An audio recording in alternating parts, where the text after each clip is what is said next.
Am I the only one who felt like there was something off about the third season of Bridgerton? Just to be clear, I've been a huge fan of the show since it first came out, but after this latest season, I feel like there are several big issues with how the writers have decided to handle things like story structure, representation, and character development, which is why I'm making this video. Whether they're aware of it or not, I personally believe that the people behind the scenes of this show hold some seriously negative biases, and unfortunately, these biases threaten to send Bridgerton down a path that is creatively bland at the very least, and outright harmful at its very worst. So let's take a look at the biggest prejudices found within the show, and try to figure out whether or not it's the fault of the writers, the fault of the narrative, or if it's just because we live in a society. I'm Dylan, and this is The Writer's Block.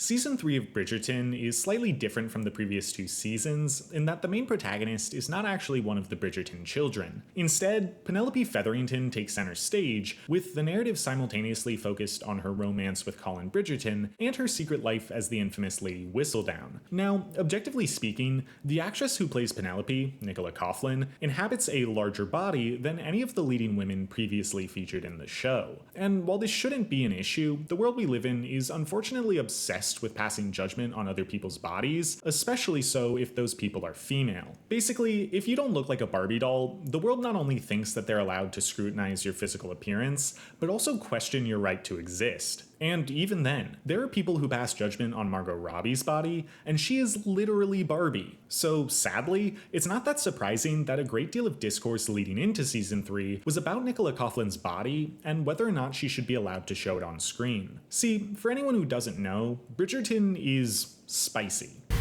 Oh my god. I know. Season 1 was notorious for its level of spice, depicting nude bodies and explicit intimacy between its protagonists and/or side characters just about every single episode. However, despite the almost X-rated nature of these scenes, the depictions never really felt exploitative. Unlike, say, Game of Thrones, Bridgerton made a point to emphasize elements like female consent and mutual pleasure, which is arguably still uncommon in most pop culture. Even so, some people felt like these scenes were too much, and the amount of nudity and physical intimacy was dramatically reduced in season 2. Now, part of this is because season 2 focuses on an enemies to lover trope, meaning that the protagonists don't wind up together until much later in the season. So you find my smile pleasing? I find your opinion of yourself entirely too high. But there are also far fewer scenes depicting secondary characters in explicit acts, suggesting that the overall reduction in on-screen intimacy was a conscious choice. So theoretically, if the creatives behind Bridgerton didn't want to include nude scenes for Penelope, they could say that it was just a part of their trend towards modesty. Now, if you have seen season 3, you know that there are scenes in which Penelope is shown without clothing, but based on certain comments from the actress, it seems as if these scenes weren't always meant to be included, at least not in the versions we see in the final product. In one interview, Coughlan explained, I specifically asked for certain lines and moments to be included. There's one scene where I'm very naked on camera, and that was my idea,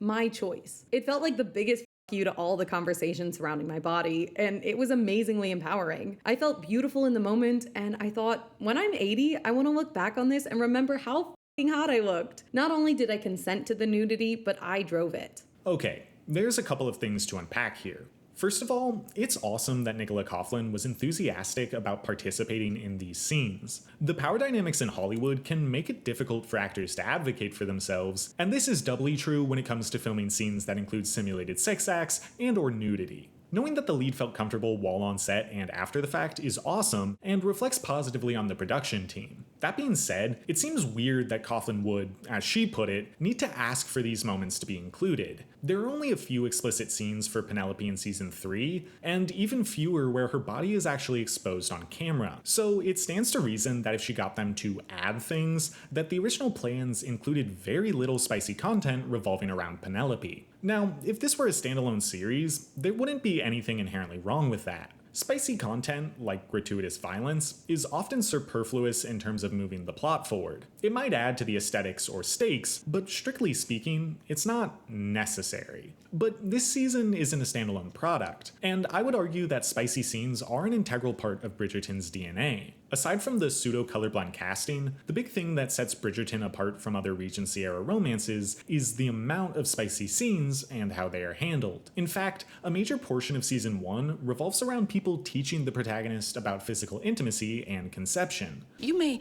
very well know some things already. I know nothing, I assure you. You could tell the stories of season 1, 2, and 3 as closed-door romances, but that would radically alter the aesthetic and tone of the show, which is why Nicola needing to encourage the nudity scene in season 3 suggests to me that Bridgerton's creative team is, to one degree or another, fatphobic. To be clear though, it's not just the actress's comments that make me believe this. It's also the aesthetic and narrative decisions made throughout this season. Visually speaking, the cinematographers treat Penelope much differently than characters like Daphne or Kate, who were the romantic leads in previous seasons. Look how the show frames Daphne in season 1. Do you see how intimate the camera work is? It not only frames her as an object of desire, but also invites you to feel the same emotion she does. In season 2, the camera work deftly captures the conflict between what Kate thinks she has to do and what her heart wants. The audience is made to feel passion, longing, shame, and confusion simultaneously and with the utmost intensity. But season 3 just feels cold by comparison. Even in some of her most heated moments, Penelope is shot further away and in a mostly neutral manner. As a result, the show isn't asking its audience to connect with her to the same degree. If cinematography is to a TV show what narration is to a novel, it feels like season 1 and 2 were first-person present, whereas season 3 is third-person omniscient. In the same vein, the new style of camera work doesn't command the audience to lust after Penelope to the same degree as Kate or Daphne. Just to be clear,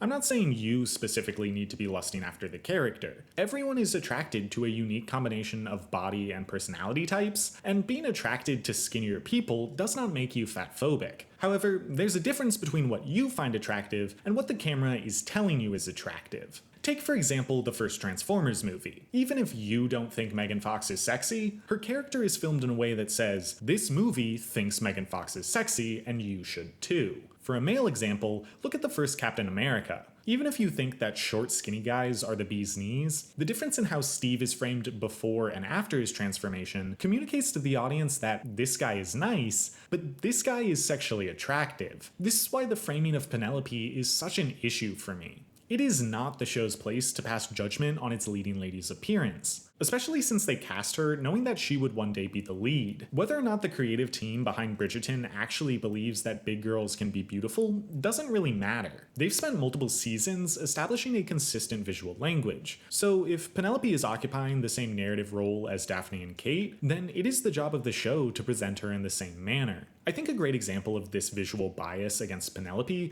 is when she and Colin first consummate their relationship. At the beginning of the scene, Penelope is quite shy and nervous. Unlike Colin, who treats his journal like a personal sex blog, Pen is physically inexperienced and not used to people expressing their desire for her. Even after she takes her clothes off, she initially tries to hide her body from both Colin and the audience, setting up the whole trope where a man shows the girl how beautiful she actually is.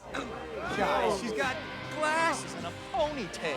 Quick side note, I hate this trope. I think it really plays into the issue where society thinks a woman only has value if she's attractive, but also thinks that if a woman knows that she's attractive, then she's full of herself. Ladies, this is how men gaslight you into thinking that you can't do any better than them. Know your own value, and don't date people who are threatened by that. Anyway, even though I don't like the One Direction trope, it's what the episode is going for, and my real problem is specifically with the execution. The big moment of the episode is when Colin reassures her that she's beautiful, brushes her hands away, and we see Penelope's exposed body. The shot lingers for a moment or two, but then as the rest of the scene plays out, Penelope once again covers up her chest with her hands, and the camera framing further limits the exposure of her body for the rest of the scene. The whole point of the scene is to say, Penelope, your body is as beautiful as your mind, and you have nothing to be ashamed of. But then the blocking and camera work basically says, actually, be a little ashamed because we don't want to see that anymore. If the actress herself had insecurities about bearing it all on screen, I could understand the reduction in overall nudity. But Nicola Coughlan is clearly proud of her body. I think women with my body type, women with perfect breasts. I am very proud as a member of the perfect breast community. She's obviously open to letting the camera see her naked, so it seems like a deliberate choice by the creative team to limit her screen time. In addition to the camera work, there's also a difference in what simulated acts are shown on screen. In season 3, Penelope only engages in physical intimacy twice. And guess what? We did it a second time. The first is a very clothed instance of digital stimulation, and the second is a very tame missionary scene. While the former is quite steamy, it feels specifically designed to avoid seeing Penelope's body, which feels really biased. And in the case of the latter scene, Colin and Penelope's first time together is shot in such a dry, almost clinical manner that it feels like they're just trying to get it over with. If you look back at how the spicy scenes were filmed in seasons 1 and 2, it's clear that the show thinks watching these people be intimate on camera is exciting. The choreography and cinematography work together to make these scenes feel like a proper set piece. The camera, like the viewer, is a tantalized onlooker. Meanwhile, Penelope's scene just sort of happens. The dialogue and actors certainly sell how steamy the moment is. Feelings like dreaming of you when I'm asleep, and in fact, preferring sleep because that is where I might find you. But the camera takes an utterly neutral position. It doesn't want to reveal what it thinks of the events being depicted, as if it's embarrassed to admit that it finds a woman with Penelope's body attractive. Also, while we're still discussing which specific acts are simulated, Penelope is the only female protagonist in the show that we don't see someone perform cunnilingus on. That specific act is heavily featured in both Kate and Daphne's romance, so it seems like a conscious choice to withhold that act from Penelope, especially considering that Kate has this act performed on her again in Penelope's season. Like, her name is literally Lady Whistledown. How on earth did you guys mess that up? Unfortunately, season 3's camera work isn't the only place we see a bias against Penelope. It's also woven into the very fabric of the season's narrative. Proportionally speaking, much less of Penelope's storyline is focused on romance when compared to other protagonists. Now, one might argue that this is due to the season focusing on the Lady Whistledown storyline, but that's not as valid of an excuse as you might think. See, both season 1 and season 2 feature prominent B-plots that enhance the romantic narrative rather than taking away from it. In season 1, the A-plot is Daphne's romance with Simon, and the B-plot is Simon's unresolved parental trauma. In this case, the B-plot is the root cause of any conflict. His initial refusal to find a wife, and later his refusal to have a child with Daphne, all stems from his obsession with spiting his father. I will never marry. I will never sire an heir. The Hastings line will die with me. Therefore, any development of the B-plot inherently develops and progresses the romance arc. In season 2, the B-plot focuses on each of the protagonists' sense of obligation to their families. If I could marry for the sake of my family, I would. Just because you are dedicated to this family does not mean that there should be no room left for love.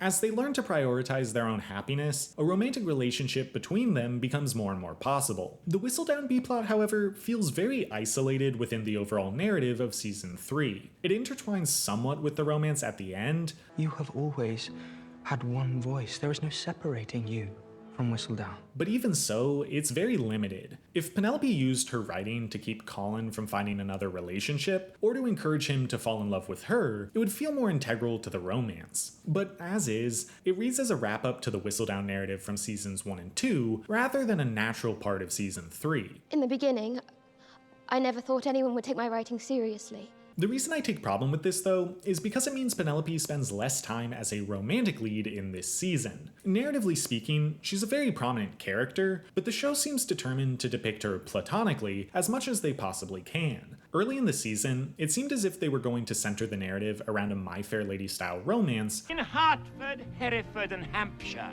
Hurricanes hardly happen. wherein Colin falls for Penelope while helping her find a husband. But then, almost immediately, their arrangement is exposed and they call the whole thing off. Oh, let's call the whole thing off.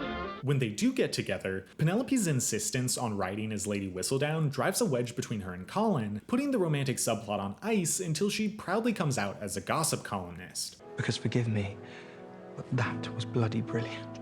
Combine this with the fact that there are more subplots than ever this season, and it seems as if Penelope is the least prominent of any protagonist thus far. I love learning more about Francesca and Benedict and Lady Violet, but unlike previous seasons, it seems to be at the expense of the leading lady's screen time. In a vacuum, the way Penelope's plots are balanced wouldn't really be a problem. But when compared to the previous seasons, and keeping in mind that this is a Regency-era romance show, the treatment of her character suggests that the writers didn't feel comfortable focusing focusing on Penelope in a romantic context. And when you compare Nicola Coughlan and her character to previous protagonists, the only difference is the shape of her body. So I'll let you do the math on that one.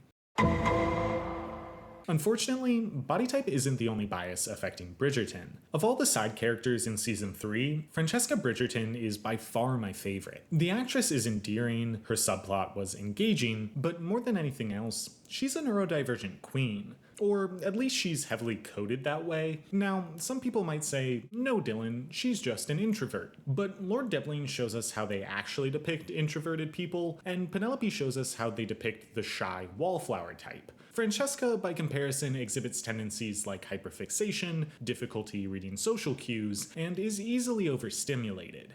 Mama, I am keen to return home early, if that is all right. Likewise, her partner also exhibits many of these traits, further suggesting that this was an intentional choice. Though not explicitly stated, I love this reading of Francesca because it makes her one of the more positive depictions of neurodivergence in pop culture. More often than not, characters that are explicitly neurodivergent fall somewhere between misunderstood, prodigy, Oscar bait, I am a surgeon, and comedic a-hole genius. My brain is better than everybody! Representation is in a better place if you include implicitly neurodivergent characters like Newt Scamander or Katniss Everdeen, but even then, it's slim pickings. Now, you might be wondering, how is Bridgerton biased against neurodivergence if it gave us such a great character like Francesca? Well, it's because it unceremoniously robs us of the character in the season finale. The main focus of Francesca's subplot is that she's unenthusiastic about entering society. She doesn't want to engage in the traditions of courtship, and she's not interested in an explosive, passionate romance. Her ideal situation, at least at the start of the season, would be to find a sensible husband who gives her space and lets her play piano. However, the queen takes a special interest in Francesca and wants to basically decide who she's going to marry. This means that when she meets Lord Kilmartin and develops a deep connection with him, she essentially has to fight for the right to marry the man she loves. This fight is made even more difficult though because her mother, Lady Violet, desperately wants her children to have the same type of romance she had with their father. Passionate, unpredictable, exciting. For most of the season, it seems as if the theme of Francesca's narrative is learning to accept different types of romance. Sure, John and Francesca don't have inappropriate relations in a hedge maze or get engaged to their love interest's sister, but all the same, their love is valid. In my opinion, the steamiest scene in this whole season was the silent exchange between Francesca and John outside the party when they first meet. It's subtle, but you can see how her heart is set aflutter. There's an instant connection, and the eye contact, though brief, says more than all the Whistledown issues combined. As the story progresses, we see that the other characters don't really understand the relationship, but it doesn't matter. John and Francesca are so clearly happy together, and more than anyone else, John accepts Francesca for the way she is. I adored this representation of romance because media like Bridgerton often encourages toward love affairs and melodrama above all else. It views stability and calm as being boring and of a lesser value. But first of all, that's a sign of a healthy relationship. Long-term romances shouldn't be boring, but they should prioritize steady companionship over novelty. Francesca is truly happy with John, and though it takes persistence, she eventually convinces her mother, and even the queen, to see their way of expressing love as valid. So, yay! That's a happy ending, right? Wrong, sir. Wrong! At Francesca's wedding, when the bride and groom kiss for the first time, Francesca's reaction heavily implies that she's disappointed and doesn't feel a spark. Furthermore, when she meets Lord Kilmartin's cousin, Michaela, her immediate reaction heavily implies that she does feel a spark with this woman. I'm Francesca. Just to be crystal clear, I have zero problem with characters being gay. It's me.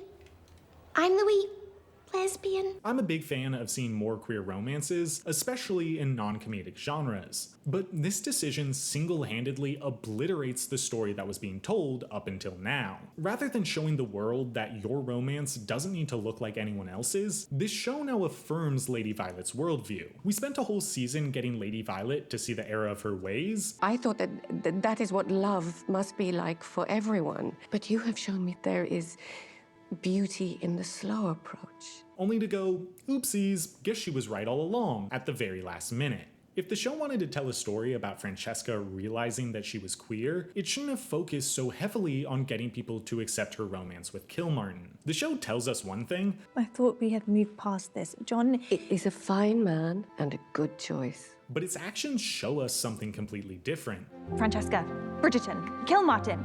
Kilmartin is my name now.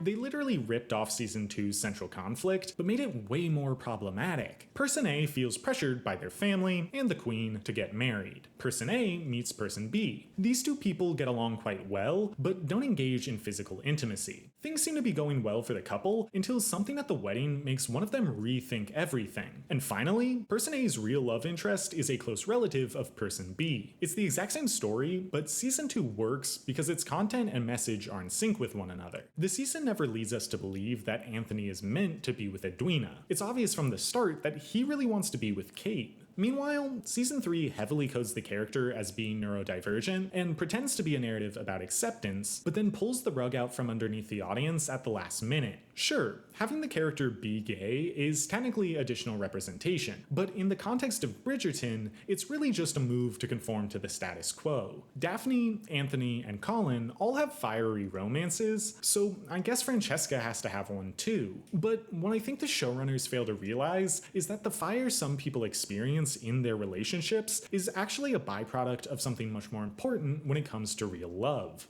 warmth. Speaking of mishandling queer representation, let's talk about my favorite Bridgerton boy, Big Ol Benedict. You shall all bear witness to my talents! So it's been heavily implied throughout seasons 1 and 2 that Benny Boy is actually and Season 3 outright confirms it. Starting the season off as a bachelor deeply afraid of commitment, Benedict soon sparks up a romance with the widowed Lady Arnold. Did you have another comment, or...? No. Tilly and Benedict began as simply friends with benefits, but their bond seems to grow significantly deeper as the season progresses. However, Tilly is adamant that she thinks labels are cringe, and she wants to be able to smooch other dudes. Specifically, this dude. Paul is a longtime beneficial friend of Tilly's, who is happy to share his benefits with anyone, regardless of where they pause before getting into the ocean. And this is where we reach a new level of spice for Benedict. He and Paul hit it off one night, and after initially refusing the offer, he agrees to have relations with Tilly and Paul at the same time. But there's just one problem. Despite saying she doesn't want anything serious, Tilly has caught a serious case of the feels. I am beginning to care for you, Benedict. After explaining to Benedict that she no longer wishes to share him with anyone else, Benedict explains, What has happened ever since I met you has made me realize how good it feels to be free. You've opened my world, and I'm not ready to close it again just now.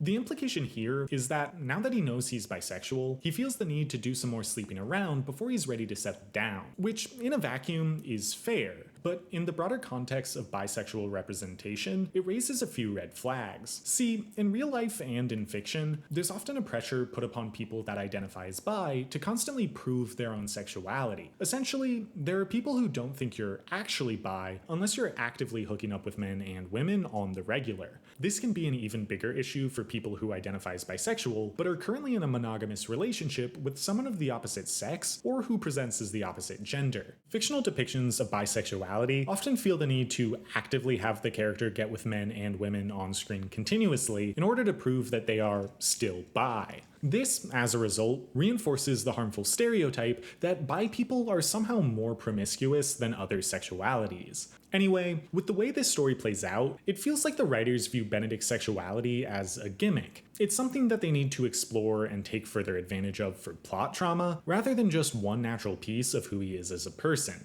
At the same time, I get the desire not to lock him into a monogamous relationship just yet. Bi erasure is just as big of a problem in media as biphobia, and having Benedict settle down with a woman could be interpreted as a move to downplay that aspect of his character. To be fair, it's hard to say whether or not the handling of Benedict was the result of an anti-bi bias or an attempt to combat the bias against bi people. Bisexuality is a complicated topic to address in film and television because of the limited runtime and simplified nature of fictional storytelling. But either way, let's just be glad they handled it better than Bohemian Rhapsody.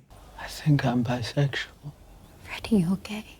Ultimately, these 3 issues are my biggest problem with season 3 of Bridgerton. I think they really cheapen the narrative overall and speak to a lack of thought in how the show's characters are handled. Maybe the creatives are aware of their biases, maybe they're purely subconscious, or maybe they meant well and just didn't live up to the quality of previous seasons. Either way, let's just hope that Wicked flops so they can bring back Anthony in future seasons. I'm Dylan, and this has been The Writer's Block.